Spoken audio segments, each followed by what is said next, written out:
Le vent souffle sur les plaines de France. Les cloches résonnent dans les villes et les campagnes.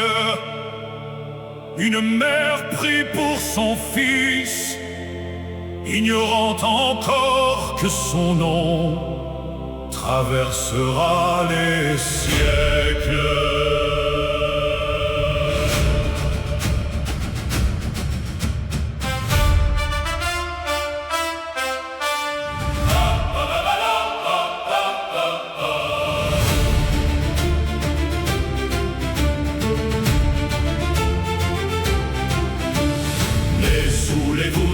Royaume puissant, Louis grandit parmi les princes et les savants.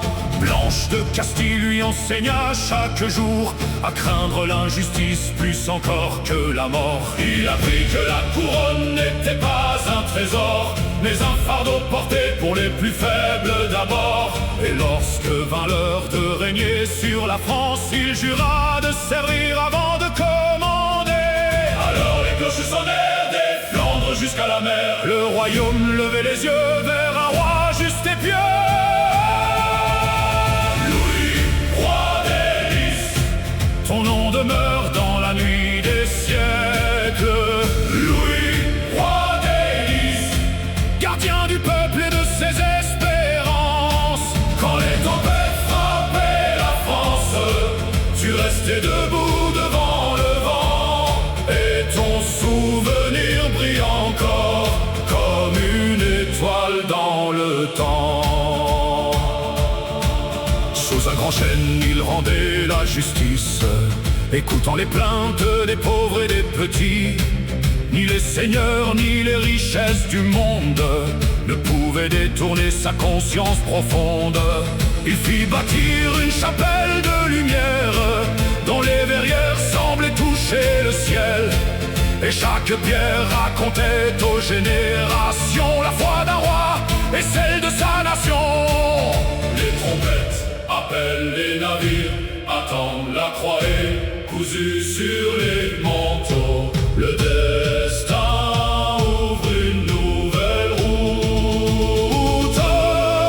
Alors Louis prit la mer vers l'Orient, accompagné de chevaliers et de croyants. Au milieu des tempêtes et des combats sanglants, il partagea les peines de ses compagnons. La captivité ne brisa pas son courage, ni les défaites rencontrées sur son passage.